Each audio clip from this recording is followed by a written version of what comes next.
Груевски до вчера, до 16:30 часот, додека судот ја издаде наредбата и потерницата, беше слободен. Тој има обезбедување, лично, кое што го користи на повик.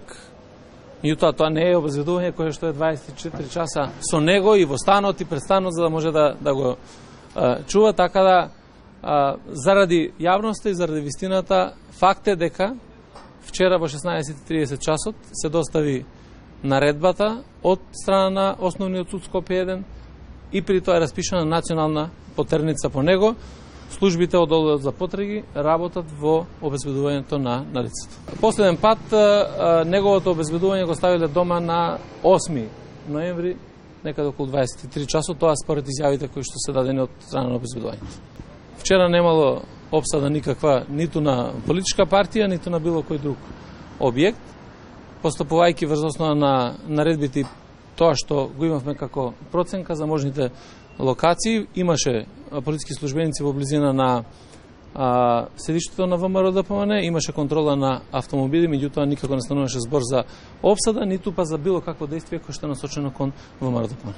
Јас размислувам во однос на одговорноста на оние кои што не им одредуваат притвори, на луѓе кои што се опасност да бегаат, во моменти ги пуштаат да се движат слободно низ државата, да ги обавуваат сите можни работи кои што ги обавуваат и на крајот кога се завршува сонесето на пресудата, тие не се во притвор за да може да бидат обезбедени, иако, како што и самите истакнувате, се со десетини повеќе кривични пријави и кривични дела. Замислете сега, има одредување на притвори за, не знам, разбојништво и тешка кражба една на некого, а за вакви тешки кривични дела во кои што се обвинети други луѓе не се одредува мерката притвор. Полицијата работи исклучиво врз основа на наредбите кои што ги издава судот и полицијата без наредба ниту може, ниту смее да следи било кого или постојано да биде присутна со него околу неговиот дом само заради тоа што се води судска постапка за него. Затоа постојат мерки на обезбедување, а таквите мерки на обезбедување ги определува судот.